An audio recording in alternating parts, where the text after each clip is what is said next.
Hello everyone, welcome back to the channel जहां हम बात करते हैं स्टडी अब्रॉड, वीज़ा अपडेट्स और इंटरनेशनल करियर्स के बारे में। तो आज का टॉपिक है H1B मास्टर्स कैप, यानी कि अगर आप यूएस से मास्टर्स या हायर डिग्री कर रहे हो या प्लान कर रहे हो तो आपके H1B सिलेक्शन चांसेस कैसे बढ़ जाते हैं।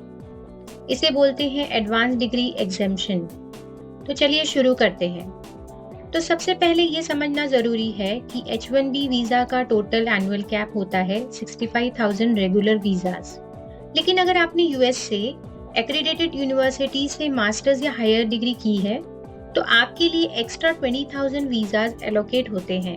ये होता है मास्टर्स कैप। तो बेसिकली आप 2 बार लॉटरी में एंटर होते हो, पहले मास्टर्स कैप में, अगर नहीं निकला तो फिर रेगुलर कैप में भी चांस मिलता है, यानी डबल चांस। तो आपको मास्टर्स कैप के लिए क्वालिफाई करने के लिए कुछ कंडीशंस पूरी करनी पड़ती है। आपका डिग्री यूएस की एक्रेडिटेड नॉन प्रॉफिट पब्लिक और प्राइवेट यूनिवर्सिटी से होना चाहिए। डिग्री मास्टर्स और हायर लेवल की होनी चाहिए, लाइक एमएस, एमबीए या पीएचडी।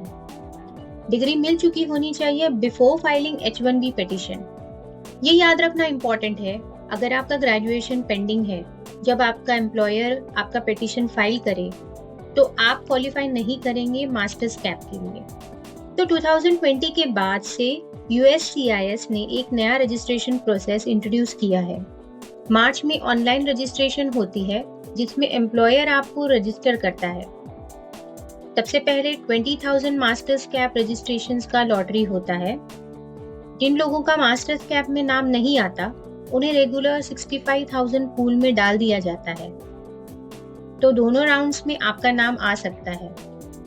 इससे मास्टर्स डिग्री होल्डर्स के सिलेक्शन चांसेस डेफिनेटली बढ़ते हैं। वैसे ऑफिशियली कोई फिक्स सक्सेस रेट नहीं है, लेकिन रीसेंट ईयर्स के डेटा के हिसाब से मास्टर्स कैप कैंडिडेट्स के सिलेक्शन चांसेस 10 to 20% ज्यादा होते हैं compare to bachelor degree holder.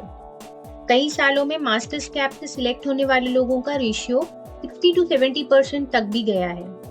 अच्छा, ऐसी कौन सी कॉमन मिस्टेक्स हैं जो आपको अवॉइड करनी चाहिए? तो सबसे पहली चीज है कि डिग्री कंप्लीट ना होने पर अर्ली फाइल कर देना। नॉन एक्रेडिटेड यूनिवर्सिटी से डिग्री लेना जिनका H1B में यूज नहीं हो पाता। Improper documentation like missing transcripts और ECF-MG फॉर मेडिकल डिग्रीज। और हमेशा इंश्योर करें कि आपका डॉक्यूमेंटेशन प्रॉपर हो और USCIS गाइडलाइंस फॉलो हो। तो अगर आप भी यूएस जाने का प्लान बना रहे हो या मास्टर्स कर रहे हो तो ये कुछ टिप्स हैं। सबसे पहली चीज, एक्रेडिटेड और रेप्यूटेड यूनिवर्सिटीज चूज करो। स्टेम प्रोग्राम्स प्रेफर करो क्योंकि OPT ज्यादा मिलता है। अर्ली ग्रेजुएशन प्लान करो ताकि H1B फाइलिंग टाइम तक डिग्री कंप्लीट हो। एम्प्लॉयर्स से टाइमली कम्युनिकेशन रखो। तो ये था हमारा detail guide on H1B masters cap. अगर आप या आपके कोई जानने वाले यूएस में मास्टर्स कर रहे हो तो उनके लिए ये इन्फॉर्मेशन बहुत काम की है। अगर आपको वीडियो हेल्पफुल लगा हो तो प्लीज लाइक करो, कमेंट में अपना क्वेश्चन छोड़ो और चैनल को सब्सक्राइब करना ना भूलो। तो मिलते हैं अगले वीडियो में, तब तक के लिए stay informed and stay confident. Bye bye and take care.